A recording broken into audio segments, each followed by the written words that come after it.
Hey YouTube, welcome back to Eddie's 40-day fast. This is day 4 of the fast. Started it on Tuesday morning, and it is now the end of Friday. So this is the longest I've been without food before. This is very interesting to me. I'm going to try to, I've got some points to go over, and I'm going to try to keep this short because I'm going very long since this is my first vlog, and I don't want to bore people. So first thing I want to mention, well, first of all, just to basically talk about my day a little bit. Everything has been pretty normal. I felt pretty normal today. I've had a couple of headaches, I'll get into that. But, the hunger is the same, starting to go away a little bit. I'm no longer being plagued by that weird food psychology stuff that was going on yesterday, or maybe that's because I wasn't watching TV today. But I'm feeling fine and normal. One thing I've been getting, I'm starting to get a good bit of flack about this from family and from like random internet people. So one thing I wanted to say is, there were some family concerns that this the spaciness that I was describing in the last video would be dangerous for going about my normal life and everything that entails my normal life. So I wanted to point out that the spaciness only affected, cognitive stuff in a certain way. The only time I ever experienced that spaciness was when I was working with some sort of scripted monologue accessing that area of my brain. So that was, when I was training my employees at one time yesterday, which involved reciting some scripts and things. And then the other time was when I was making this YouTube video. So, interesting point, bears some thinking about, is that, when you're low on glucose and glycogen, or, it's gone, then that is the area that gets spaced in your brain. Things that have to do with your mind putting pieces together of remembering scripted things, or like thinking of like what you're going to talk about and stuff. Has to do with, I guess, putting thoughts together into a monologue sort of way. So everything else has been completely unaffected. Aside from being hungry, my motor function skills are fine. Everything is totally normal, and I'm actually feeling really good. So, and then I went over to Fitocracy, kind of like, well, I forget what it's based on. The word's not coming to me at the moment. It's not due to spaciness, it's due to lack of vocabulary at the moment. I went over to Detoxification and joined a fasting group. That's a place where you can keep track of your exercise and stuff, which I used when I was exercising earlier in the year. And I'm using it to keep track of the light exercise that I'm doing on the fasting. Yeah, immediately started getting pummeled by various random internet people, who think they know everything about, fasting or something, apparently. So, I am a big fan, like I mentioned in the first video, of Brad Pylon's Eat Stop Eat, and obviously he is a big fan of using fasting for purposes of weight control and keeping your body clean and running at optimum efficiency. So, but what I'm doing, it has a different purpose than Brad Pylon's, like semi 18-hour fasts that he does. So yeah, funny stuff. But yeah, starting to get attacked. So obviously fasting is very unconventional, an extreme thing that a lot of people that don't know a lot about it are afraid of. But, obviously, it's been around as long as human beings have been around. So, alright, so a little bit about dehydration. I woke up this morning with a slight dehydration headache, which went away as soon as I started drinking and having coffee, my morning coffee. So, I'm drinking a ton of water, as always. I've always got these 2 water bottles with me. And I've pretty much always got, a little bit of dry mouth, and I'm always hitting that water bottle. It might have to do, as somebody suggested, with the caffeine being a diuretic, and it's probably having pronounced effects on me since I don't have anything else in my system. But I'll get to that later. Yeah, I had that headache in the morning, but it went away, and I was fine for the whole day, except there was a point today when I had to do some work where I was away from my bottle for a while. I had a conversation with some people away from my water bottle for a while, so very easy to get dehydrated. And and I could tell that I was dehydrated because of the ketone strip that I used earlier came up as a darker purple, which I'm going to get into that in a second too. There's a lot of misconceptions about that thing.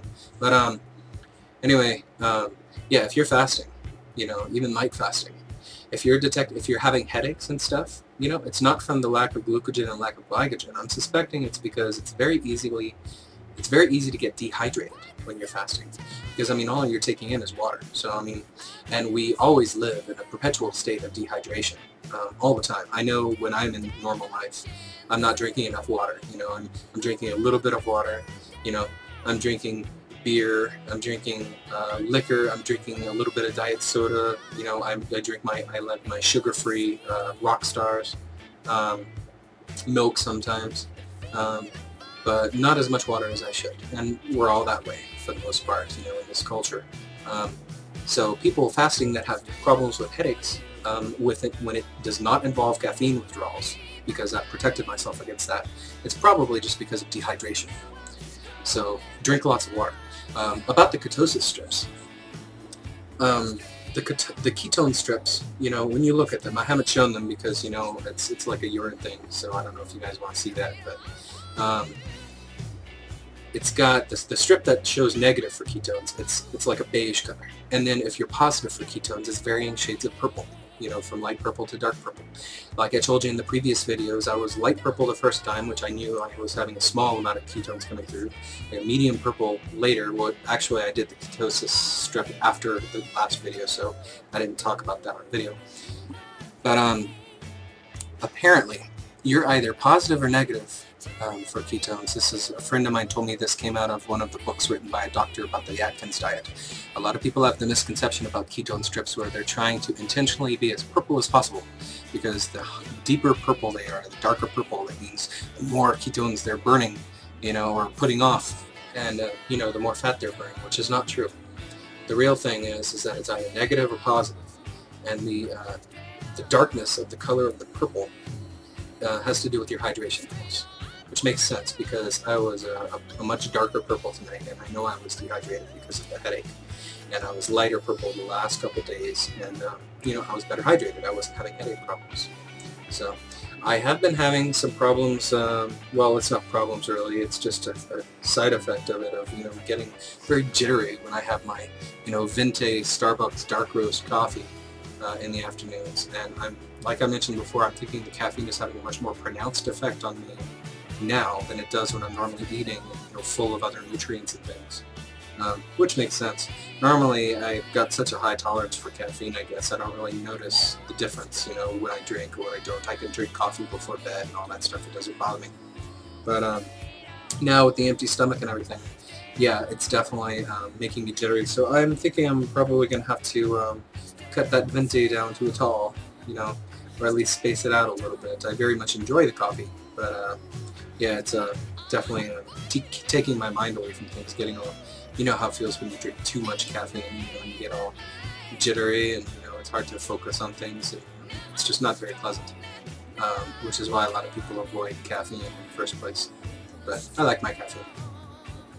But the caffeine stuff, it has brought me a little theory, you know, which I was kind of thinking about, and then a friend of mine kind of told me a little bit about it too, that, you know, it's probable that taking in this caffeine during fasts like that is increasing my metabolism,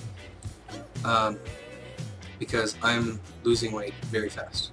I'm gonna have the new weight from tonight at the end of the video, but I've lost a little over 10 pounds now, and this is the end of day 4, so that averages a little over 2 pounds a day, which is a lot.